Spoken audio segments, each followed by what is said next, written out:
Hello and welcome to AD4 TV Radio News Update, coming to you live from Abuja, Nigeria's capital.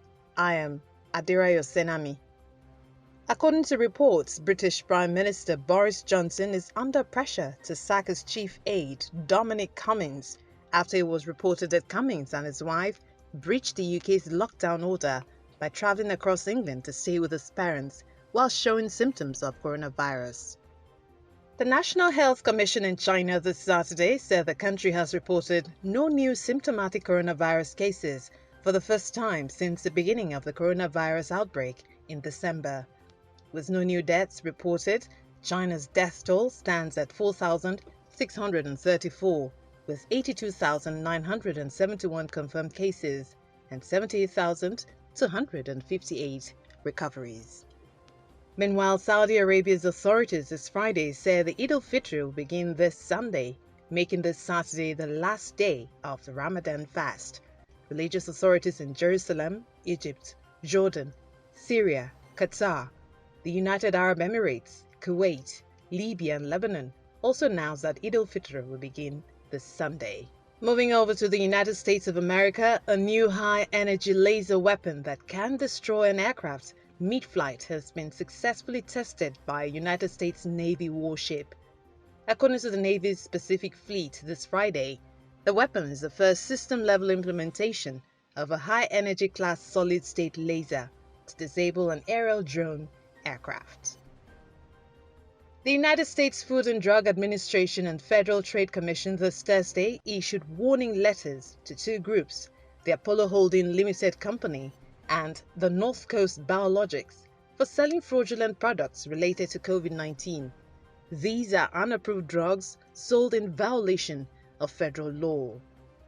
And still in the United States of America, the federal prosecutor in Georgia has charged Santon Antonio Davis, a 34-year-old man, for defrauding his employer by allegedly submitting a falsified medical record claiming he was infected with COVID-19, which forced the unnecessary quarantine of several other employees, causing unnecessary economic loss to his employer and distress to his co-workers and their families. On the other hand, the Imo State House of Assembly has repealed a law that allows the payment of pensions and other entitlements to former governors, deputy governors, speakers and deputy speakers of the state legislature. The governor of Imo State, Hope Uzodinma, who signed the bill into law this Friday, said the former law runs contrary to the amended 1999 Constitution, which stipulates that a pensioner must have worked for at least 10 years and must be up to 45 years of age. And now to Zamfara State, Nigeria, the state governor Bello Muhammad Matawale has approved the construction of 423 classrooms in the state. He also restated his administration's commitment to revitalize the basic education sector in the state. Meanwhile, Governor Okezie Ikpeazu of Abia State, Nigeria, has signed an executive bill that empowers the state's transport ministry to impound vehicles and imposed a 50,000 naira fine, the equivalent of $128, on travelers who breach the ban on interstate travel. So far, 2 drivers have been arrested and their vehicles impounded.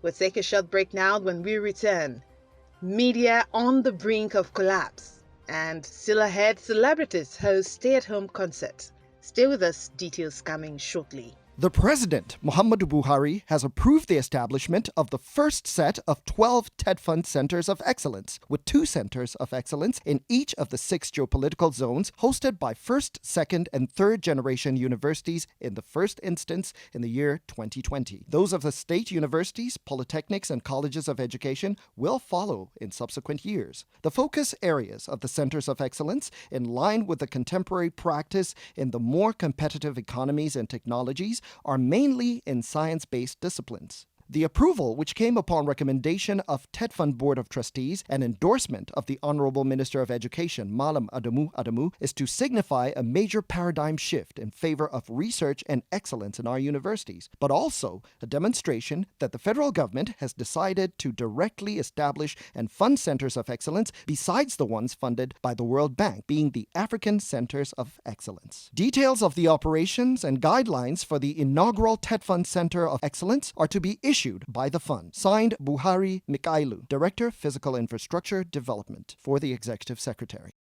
Welcome back. You're watching AD4 TV Radio News Update. World Airlines this Wednesday proposed new safety guidelines for governments towards starting passenger flights amid the coronavirus crisis, stating that the aviation-friendly guidelines aims at providing the confidence the government will need to enable the reopening of borders to passenger travel and the confidence that travelers will need to return to flying. Similarly, aviation regulatory bodies and airlines in Nigeria are already meeting to review the level of preparedness towards possible resumption of air travel business once the current 4-week restriction ends. In another development, Frederick Nwabufo, a Nigerian journalist, says the media in the country needs an emergency bailout. Nwabufo, in a recently published article, lamented that most media houses have either folded up or are on the brink of collapse. Since the COVID-19 pandemic, most of them have resorted to salary deductions or in some cases relieved their staff of their employment. And in extreme situations, businesses have had to fold up due to bankruptcy. Meanwhile, Viacom CBS Networks Africa and YouTube, in partnership with Idris Elba, are hosting an Africa Day benefits stay-at-home concert. It will be a 2-hour special streamed and broadcast to millions of viewers in Africa and around the world. The concert is held globally on the 25th of May. This year, the funds raised will go towards children and families in Africa affected by the pandemic. And that's it on AD4 TV Radio News Update, coming to you live from Abuja, Nigeria's capital.